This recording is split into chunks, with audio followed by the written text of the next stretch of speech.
Mesdames, Messieurs, bonjour, bonsoir et merci d'être avec nous pour votre fidélité d'écoute à FM Liberté, la première radio de la diaspora africaine. Au micro et à la réalisation de votre émission Avis de la diaspora, Moïse Adbenigan. Aujourd'hui, donc, nous excusons pour ce petit retard accusé dû donc à l'indisponibilité également donc de nos invités. Merci infiniment à vous tous qui êtes branchés en ce moment pour écouter également décrypter l'actualité de la semaine avec les invités de marque que nous avons aujourd'hui pour vous. Mesdames, Messieurs, merci à tous d'être à notre compagnie pour ce moment que nous allons passer ensemble. Nous irons également donc en premier lieu également en Côte d'Ivoire pour parler des deux présidents. Aujourd'hui donc la Côte d'Ivoire a deux anciens présidents. On en parlera également donc au cours de cette émission. On parlera également donc de l'impact de la rencontre de Laurent Gbagbo avec Alassane Ouattara sur la politique ivoirienne, la condamnation également donc de Théodorin Obianga, vice-président de la Guinée équatoriale. Nous irons également en Afrique de l'Ouest pour parler également du cas du Togo par rapport à la vie chère, et également en Côte d'Ivoire,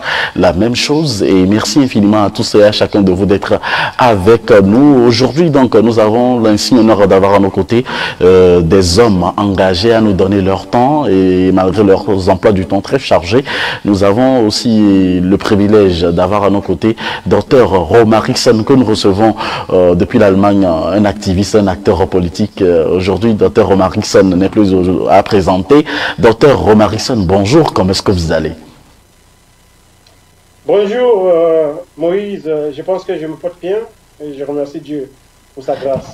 Dieu merci, Dr Romarickson va très bien, on le reçoit en duplex depuis l'Allemagne. Merci d'avoir accepté notre invitation. Nous recevons également pour ce débat un intellectuel, un citoyen engagé depuis Paris, qui vit selon nous, selon les informations depuis certaines années à Paris de nationalité togolaise aujourd'hui. Mais il ne dit pas qu'il est de nationalité togolaise, il dit souvent qu'il est de nationalité africaine. Monsieur Philippe Amedodi, bonjour. Bonjour Moïse, bonjour aux auditrices et auditeurs de votre chaîne. Juste une petite précision, c'est plutôt Belgique, pays voisin de la France bien sûr, mais je vis à Liège, plus précisément à 1 heure de route de Bruxelles. Voilà. Donc, ça fait plaisir, monsieur Amedodi.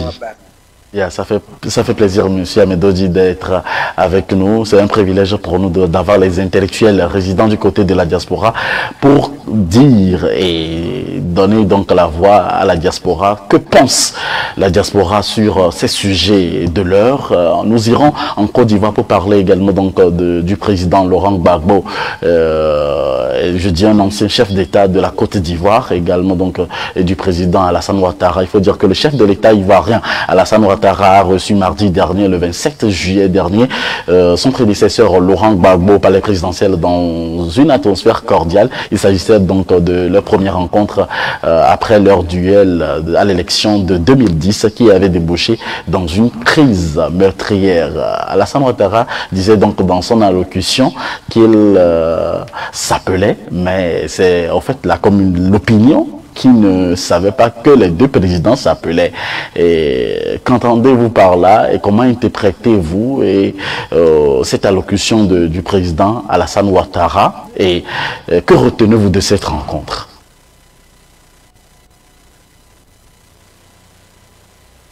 On va aller avec monsieur Romarickson. Docteur Romarickson, que retenez-vous de cette rencontre des deux présidents de la Côte d'Ivoire? Je dis un ancien chef d'État qui est Laurent Gbagbo, qui vient de sortir de la haie, et puis Alassane Ouattara, qui est l'actuel président de la Côte d'Ivoire. Docteur Omar Rickson. Oui, je pense que c'est là où nous pouvons voir comment les intérêts, comment on dit, les intérêts commandent le comportement d'un être humain. Donc, M. Laurent Gbagbo, ayant été président de la Côte d'Ivoire, ayant été arrêté par les soldats ivoiriens aidés par des soldats français dans des conditions rocambolesques, et donc, c'est un véritable leader. Il a fait 10 ans à la Cour pénale internationale. Et lorsqu'il a repris sa liberté, il est allé directement chez Alassane Ouattara pour lui dire: la Cour pénale internationale m'a remis en liberté. Dans ce cas, ceux qui étaient de mon côté et qui sont en prison n'ont plus aucune raison pour rester là-bas. Et donc, il faut les faire sortir. Je pense que la démarche de Laurent Gbagbo est une démarche, comment dire, très logique, une démarche rationnelle. Maintenant, du côté de Alassane Ouattara doit savoir qu'il est dans son dernier mandat. De toute façon, même s'il veut encore faire un quatrième, un cinquième, un sixième mandat, il est maintenu par la condition humaine, ce qu'on appelle en latin humana conditio.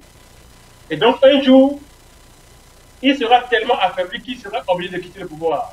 Et donc je pense que dans cette rencontre, Laurent Gbagbo va acquérir la liberté pour ses militants, mais Ouattara est en train de préparer son après-présidence.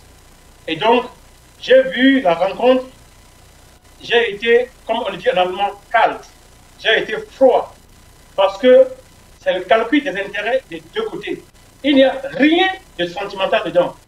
Et je pense que nous, Togolais, pouvons apprendre beaucoup chez la démarche de Laurent Gbagbo. Les leaders politiques du Togo, ils ont demandé au peuple de sortir. Les gens vont sortir. Certains ont été tués. D'autres sont encore en prison jusqu'à ce jour. Mais que font les leaders? Ils négocient avec le régime au sein du CNAP. Où sont les militants togolais? Ils sont en prison. Et donc, quand tu compares la démarche de Laurent Gbagbo et celle des opposants du Togo, c'est comme le jour et la nuit. Voilà ce qu'il peut dire pour l'instant. Merci. Merci, Dr. Omar Rickson. Alors, aujourd'hui, on veut avoir la paix, la réconciliation, et également en Côte d'Ivoire. Et aujourd'hui, ce que moi je retiens de cette rencontre, la Côte d'Ivoire a deux anciens présidents.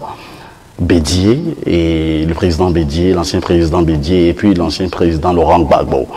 Que retenez-vous, monsieur Philippe Amidodi, de cette rencontre? Et en tant qu'intellectuel, quel est l'angle sur lequel vous jaugez cette rencontre? Merci Moïse, mais avant tout propos, j'aimerais bien rendre un hommage à un ami qu'on est en train d'inhumer, ou bien qui a été inhumé aujourd'hui au Togo. Il s'agit de Raymond Koussoubo, militant de l'NC et conseiller municipal, et je lui rends hommage. J'aimerais dire, je suis un tout petit peu en porte-à-faux par rapport à l'analyse qui vient d'être faite. Moi, je fais plutôt une parallèle entre la démarche de Laurent Gbagbo et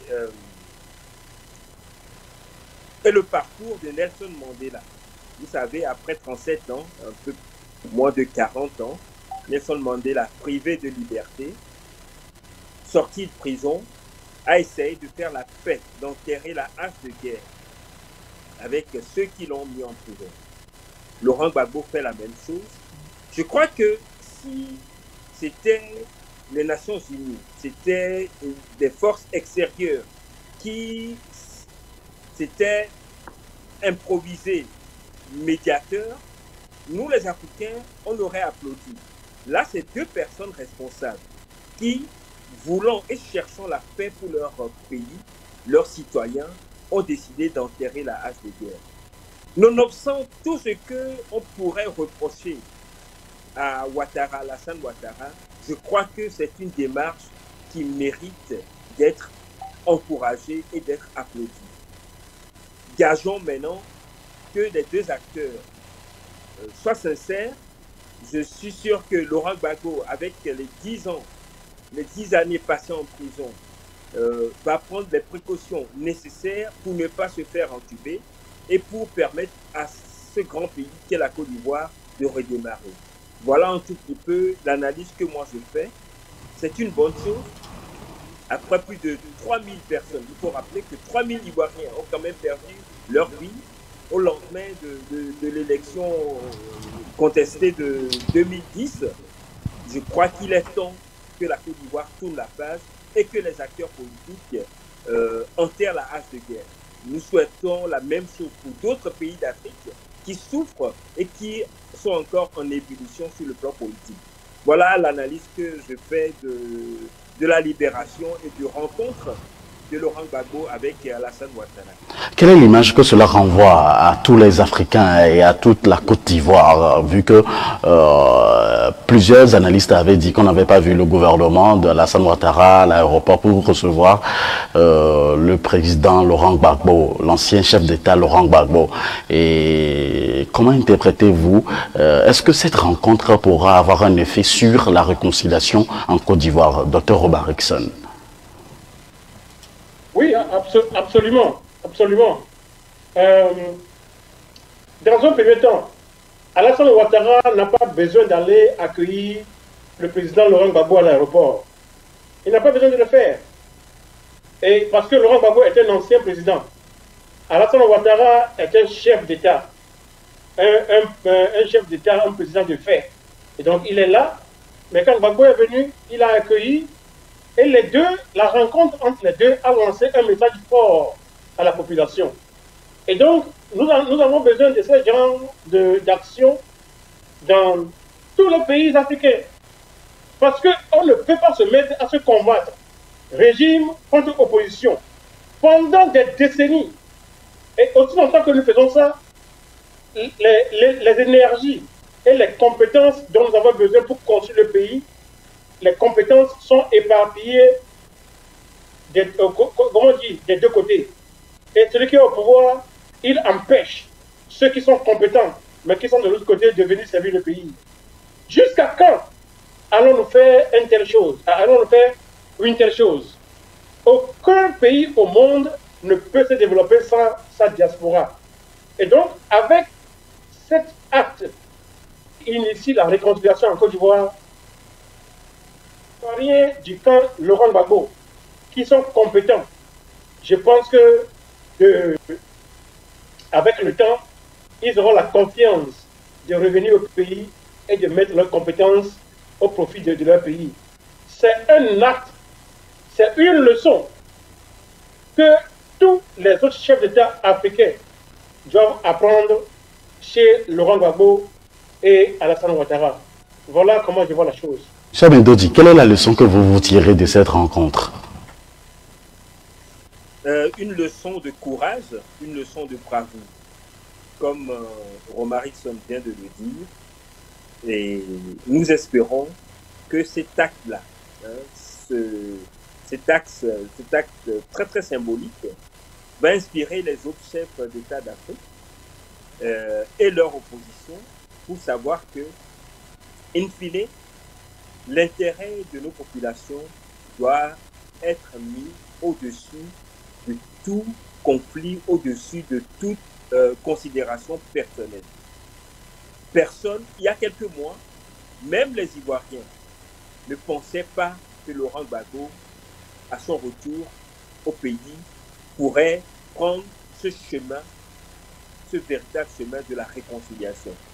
Donc, moi je dis, comme Romarikson vient de le dire, il faut que les fils d'Afrique, même s'ils ne s'entendent pas sur la façon, sur la vision, sur la façon de conduire les affaires de l'État, il faut que les fils d'Afrique, les fils et filles d'Afrique, enterrent la hache de guerre pour travailler au développement du continent. Le continent est très en retard à tout point de vue, et il faut que nous commencions à travailler au développement politique, économique et social de nos pays. Et cela ne peut se faire que dans la cohésion et dans la réconciliation de nos populations. Donc je retiens le même message, c'est-à-dire la cohésion sociale pour un développement économique et une stabilité politique dans nos pays d'Afrique en général. Nous avons pu constater que l'ancien chef d'État de la Côte d'Ivoire, Laurent Gbagbo, a parlé des prisonniers politiques.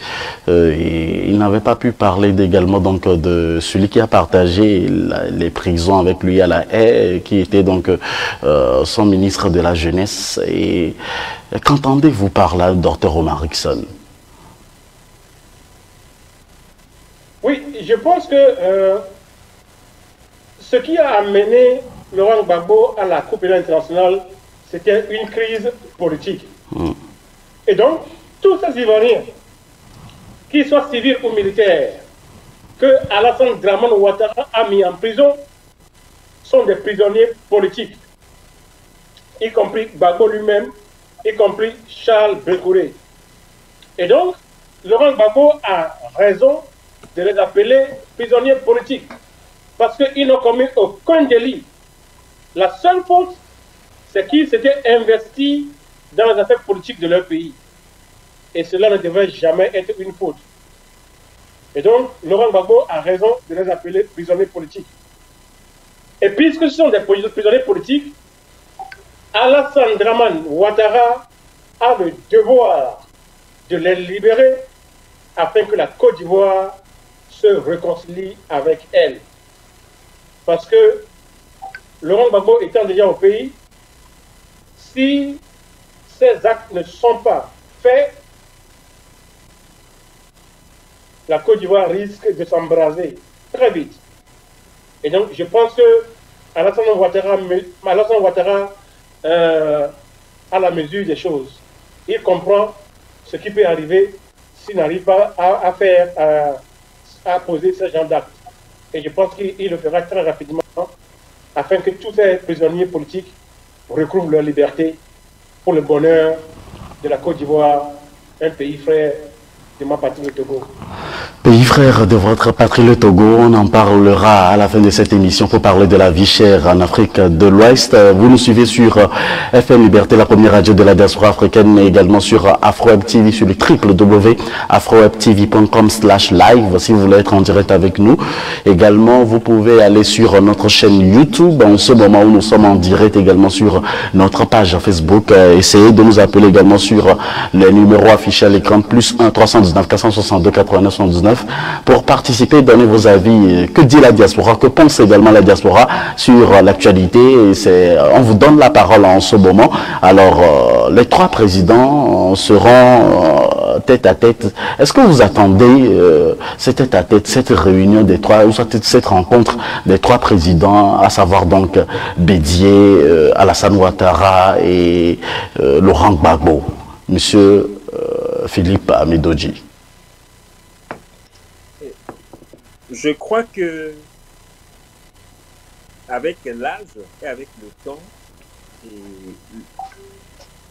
le président Ouattara a compris que sans une paix civile, sans une stabilité politique, la Côte d'Ivoire ne pourra plus jamais redevenir ce qu'elle était.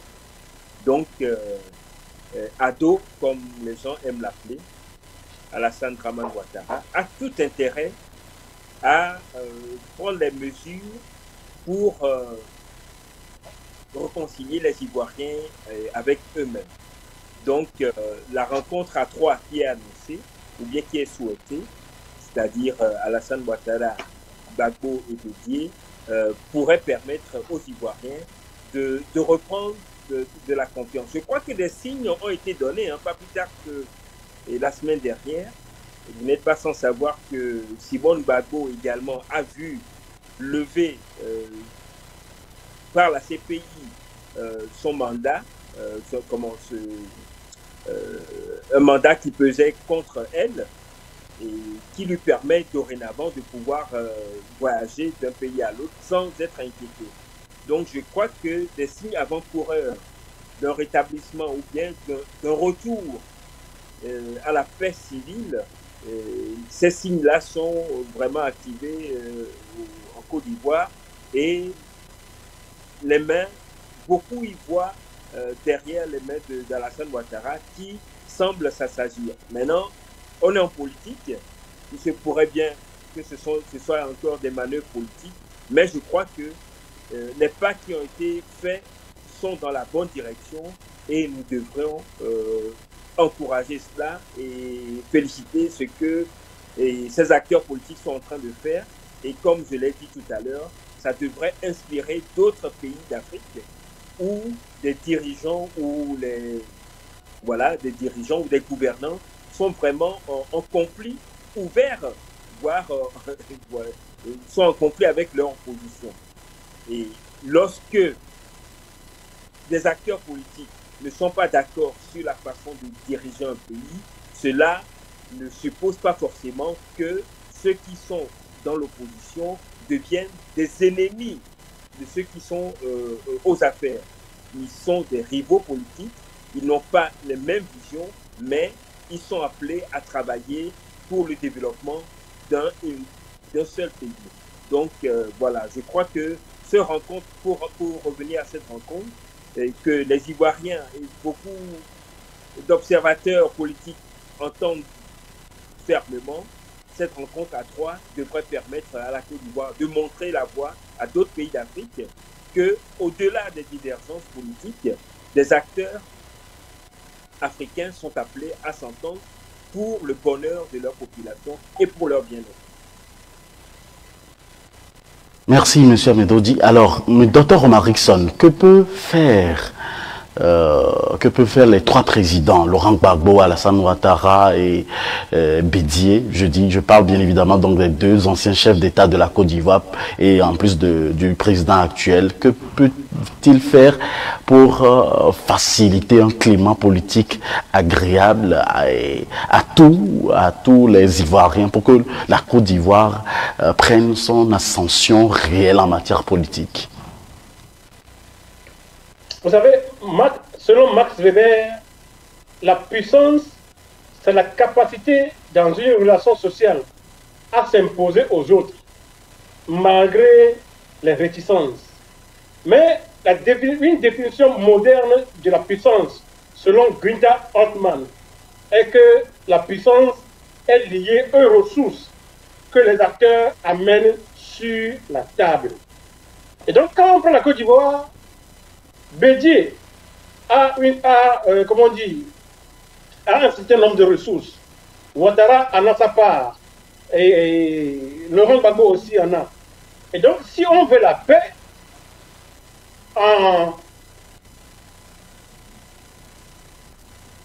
donc, si on veut la paix, et donc on a besoin que les trois soient ensemble. Comme ça, chacun amenant sa ressource sur la table, va apporter. Et donc, je pense que les trois ont compris cela. Et c'est sûr que chacun des trois a ses petits calculs derrière. Mais c'est l'effet symbolique, le message symbolique que cette rencontre va envoyer sur le terrain ivoirien qui est très important. Parce qu'ils vont voir que ces gens étaient hier comme des chiens et des chats.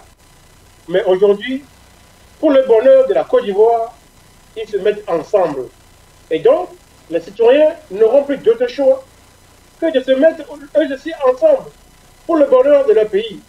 Et donc, je pense que c'est une politique de courage que les trois sont amenés à faire pour le peuple ivoirien. Et je ne peux que les apprécier.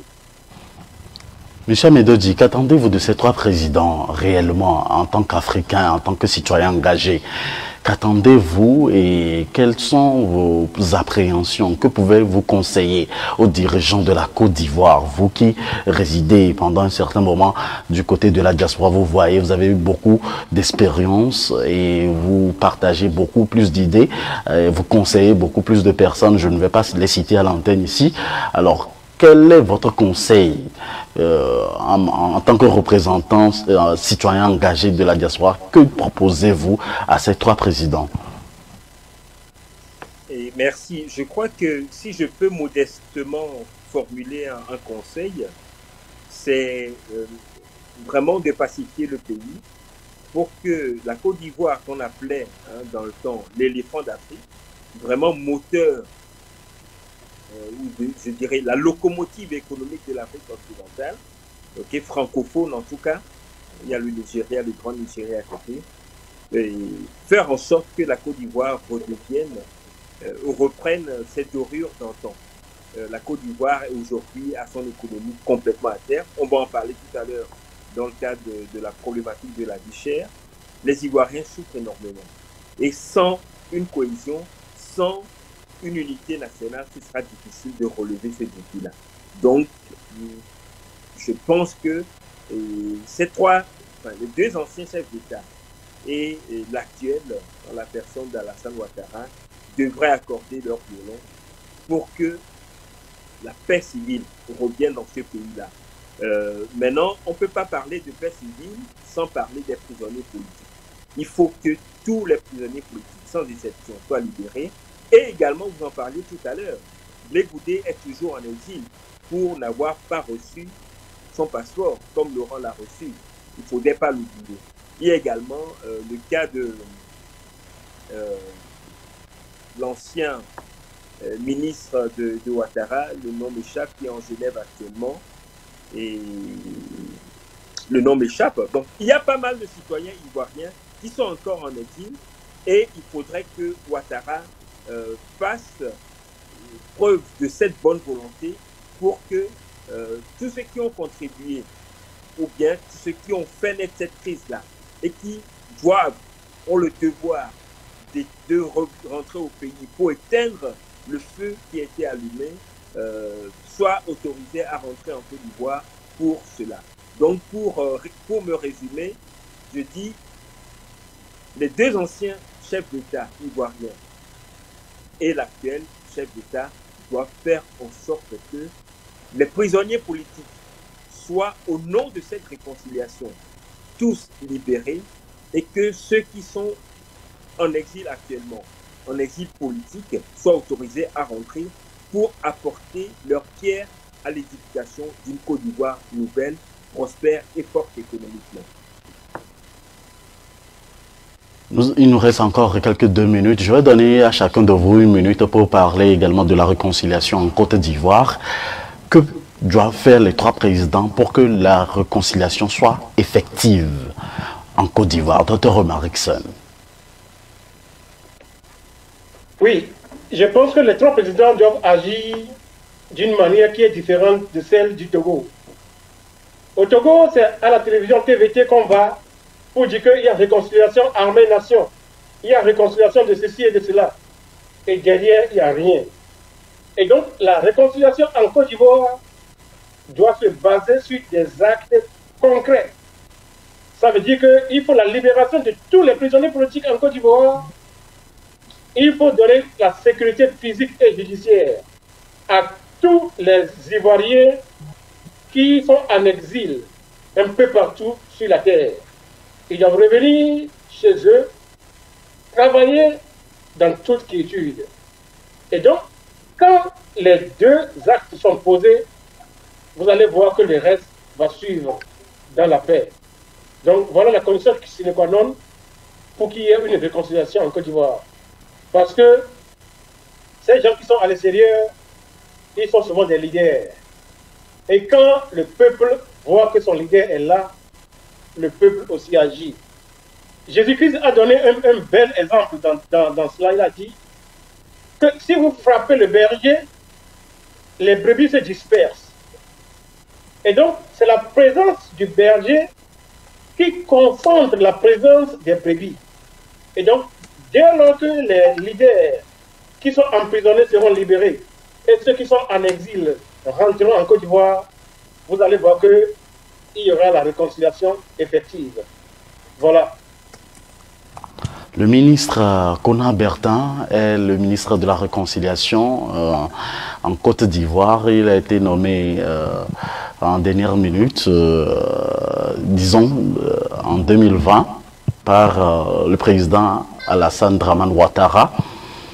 Quel peut être le rôle de ce dernier quand on parlera de réconciliation en Côte d'Ivoire, lorsqu'on a maintenant les deux anciens chefs d'État et avec le président actuel Alassane Dramane Ouattara? Monsieur Amedodi. Oui, au risque de me répéter, je persiste à penser que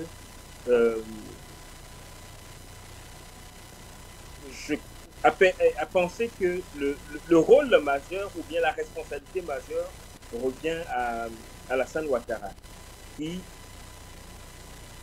malgré tout, est le chef d'État et peut encore prendre des mesures adéquates pour pacifier le pays. Je disais tout à l'heure que certains, malheureusement, opposants politiques sont partis en exil et sont maintenus en exil parce qu'il y a des procédures judiciaires qui les menacent s'ils rentraient dans leur pays. Nous saluons au passage le fait que le mandat d'amener de Simone Gbagbo a été levé par la CPI. Mais il reste encore beaucoup d'Ivoiriens en exil qui doivent rentrer. Et ceux qui sont au pays et toujours maintenus en détention doivent être libérés. C'est de ça qu'il s'agit. Et pour faire le parallèle avec d'autres pays d'Afrique, en l'occurrence le Togo, nous pensons que Faure Gnassingbé devrait s'inspirer. Faure Gnassingbé, qui est très ami avec Ouattara, devrait s'inspirer de ce courage politique dont a fait montre Ouattara pour engager des discussions avec son opposition et faire en sorte que le Togo soit également pacifié et prenne les mêmes dispositions courageuses que Alassane Ouattara vient de prendre. Voilà un tout petit peu ce que je pourrais dire. La démarche de Ouattara devrait inspirer d'autres chefs d'État, y compris le chef d'État béninois, qui aujourd'hui est en conflit vraiment très très tendu avec son opposition. Merci M. Amedodi d'être avec nous, vous êtes au bon endroit, chers amis téléspectateurs. Merci à tous d'être avec nous pour ce moment que nous passons ensemble pour débattre l'actualité sur FM Liberté, la première radio de la diaspora africaine, et ainsi que sur le www.afrowebtv.com. Allez tout simplement partager, n'hésitez surtout pas à partager cette information avec les uns les autres. La diaspora donne ses avis sur les questions de l'heure et merci de rester avec nous pour aborder la seconde partie de notre émission. On revient juste derrière, après cette courte pause. Pour assurer votre divertissement et vous informer en temps réel, suivez toutes vos émissions et programmes préférés sur AfroWebTV. AfroWebTV vous propose un programme varié, diversifié sur www.afrowebtv.com. Sur AfroWebTV, ce sont des reportages, des interviews, des émissions interactives, des débats et des documentaires entrecoupés des informations. AfroWebTV, disponible sur YouTube et sur www.afrowebtv.com. AfroWebTV, la télé plus proche de vous et dans vos téléphones. Que pensez-vous de l'actualité africaine cette semaine? Chaque semaine, nous vous invitons à décrypter l'actualité de la semaine avec nous sur votre télé AfroWebTV. Retrouvez les analystes politiques pour donner les différents points de vue sur des sujets de l'heure chaque mercredi à 11 h et chaque samedi à partir de 11 h Central Time sur AfroWebTV. Pour participer, appelez-nous ou envoyez-nous des messages par WhatsApp sur le +1 319 462 89 79. Toutes les émissions disponibles sur afrowebtv.com et sur notre chaîne YouTube.